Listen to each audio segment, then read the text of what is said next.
সকল ইউটিউবত কেইজনমান কমেন্ট কৰিছে যে মানে এটা ভাল কমেন্ট কৰিছে যে যাৰা সিএম টিপুলে 1.0 যিসকলে অলৰেডি 1 লাখ টাকা লাভ কৰিছে ইহতৰ কি সিভিল আপডেট লাগিব নেকি সিভিল চেক কৰিব লাগিব নেকি যে সিভিলটো বেয়া আছে নে ভাল এটু কি ইম্পর্টেন্ট হয় নেকি এই বছৰত অৰ্থাৎ নেক্সট 1 লাখ টাকাৰ বাবে ইহতে তো অলৰেডি 1 লাখ টাকা লাভ কৰিছে এইটোৱে কেইজনমান মোক কমেন্ট কৰিছে যে তো মই এই ভিডিওটোৰ সকলোখিনি আপোনালোকক জনাই দিম তো ভিডিওটো সম্পূৰ্ণ ভালদৰে চাব আৰু যিসকলে নতুন ভিজিট কৰি আছে অসম জব ইউটিউব চেনেলটো সাবস্ক্ৰাইব কৰি বেল আইকনটো প্ৰেছ কৰি দিব তো বন্ধুসকল বলক আমি আৰম্ভ কৰো তো फ्रेंड्स সকল কথা হল যে সিএম টিপুলে 1.0 যিসকলে অলরেডি 1 লাখ টাকা লাভ কৰিছে সিএম টিপুলে 1.0 ৰ কথা কৈছো যিসকলে অলৰেডি 1 লাখ টাকা লাভ কৰিছে হিয়তৰ বাবে মানে হিয়তে কেইজনমান মোক খুদিছে যে দাদা এই বছৰত কি আমাৰ সিভিল চেকটো কৰিব লাগিব নেকি না সিভিলৰ যেটো মানে কাম আছে এটো কি সাবমিট কৰিব লাগিব নেকি বা সিভিল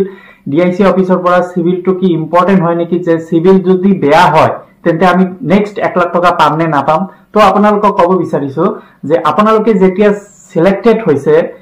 আৰু অলৰেডি 1 লাখ টাকা লাভ কৰিছে তো আপোনালোকৰ আগতেই সিভিলটো চেক কৰিছে অৰ্থাৎ ইয়াৰ আগৰ বছৰে যিসকলে সিলেক্টেড হৈছিল ইহতক তেতিয়াই সিভিলটো চেক কৰি লৈছে যেতিয়া ইন্টাৰভিউৰ সময়ত আপোনালোকৰ পেন কাৰ্ডটো লৈছিল আপোনালোকৰ পৰা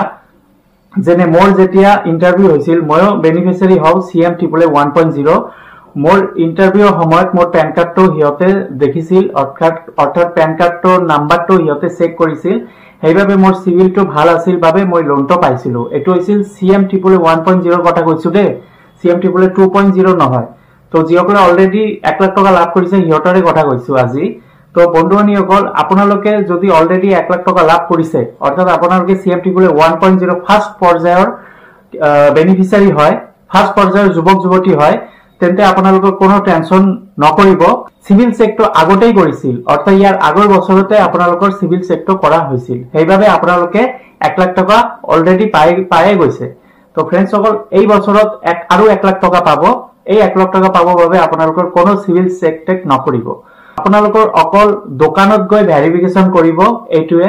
ইতিমধ্যে সকলো ডিস্ট্ৰিক্টতে দোকান গৈ ভেৰিফিকেশন কৰিব কিছুমান ডিস্ট্ৰিক্টতে অলৰেডি হৈ গৈছে যে দোকানত গৈ ভেৰিফিকেশন কৰি আছে আপোনালোকে এই 1 লাখ টাকাটো দি বিজনেসটো গ্ৰো কৰিব পাৰিছেনে না এটো ভাল কামত খটুৱাইছে নে হেইভাবে আপোনালোকৰ দোকানটো চাব আপোনালোকৰ বিজনেসটো গ্ৰো কৰিছেনে বিজনেসটো চাব তো फ्रेंड्स সকল আপোনালোকে ৰেডি থাকক যিসকলৰ এতিয়ালৈকে ভেৰিফিকেশন হোৱা নাই ভেৰিফিকেশন কৰিব এইটো ভেৰিফিকেশন যদি নকৰে তেন্তে আপোনালোকে নেক্সট 1 লাখ টাকা নাপাব হেইভাবে মই কৈছো যে ডিআইসি যিসকলৰ এতিয়ালৈকে দোকানটো ভেৰিফিকেশন কৰা নাই ইহতে লাগিলে ডিআইসি অফিসত গৈ এবাৰ খবৰটো দিয়ক যে স্যাৰ মোৰ দোকানটো এতিয়ালৈকে ভেৰিফিকেশন হোৱা নাই আপোনালোকে আহক আৰু ভেৰিফিকেশন কৰক এনেকৈ আপোনালোকে নিজে গৈ ডিআইসি অফিসত গৈ এবাৰ খবৰটো লওক কাৰণ মোৰ দোকানৰ ভেৰিফিকেশন হৈ গৈছে মোৰ দোকানত ভেৰিফিকেশন 15-20 দিন মান আগতে হৈ গৈছে তো এই ভেৰিফিকেশন লৈ মই এটা আপোনালোকৰ নেক্সট ভিডিও বনাই দিম তো আজিৰ এটোৱে ভিডিও আছিল যে আপোনালোকৰ সিভিলৰ বাবে কোনো প্ৰবলেম নহব আপোনালোকে যেহেতু 1 লাখ টাকা লাভ কৰিছে আৰু 1 লাখ টাকা অলৰেডি বিজনেছত ভাল কামত খুটুৱাই দিছে হেইভাবে আপোনালোকৰ সিভিলটো অলৰেডি চেক কৰাই আছে তো নেক্সট দুবাৰকে চেক নকৰিব এতিয়া অকল ভেৰিফিকেশন সময়ত আপোনালোকৰ দোকানত গৈ ভেৰিফিকেশনটো কৰিব তো फ्रेंड्स সকল এটো আছিল সিএম টিপুলে 1.0 যিসকলে অলরেডি 1 লাখ টাকা লাভ কৰিছিল ইয়াৰ আগৰ বছৰ হিয়তৰ বাবে এই ভিডিওটো সিএম টিপুলে 2.0 এতিয়ালৈকে কোনো আপডেট অহা নাই যদি আহে আপোনালোকৰ বাবে ভিডিও বনাই দিম এতিয়া ৰিজাল্টৰ বাবে ওয়েট কৰক যে এই মাহতে ৰিজাল্টটো দিব এই সিএম টিপুলে 2.0 যিসকলে এই বছৰ ইন্টাৰভিউ দিছে হিয়তৰ ৰিজাল্টটো এই মাহতে দিব তো ৰিজাল্টৰ বাবে ওয়েট কৰক তো আজি ভিডিওটো এখিনিয়ে যদি ভাল লাগে ভিডিওটো লাইক কৰি দিব আৰু নিজৰ বন্ধু বান্ধৱীসকলক শেয়াৰ কৰি দিব ধন্যবাদ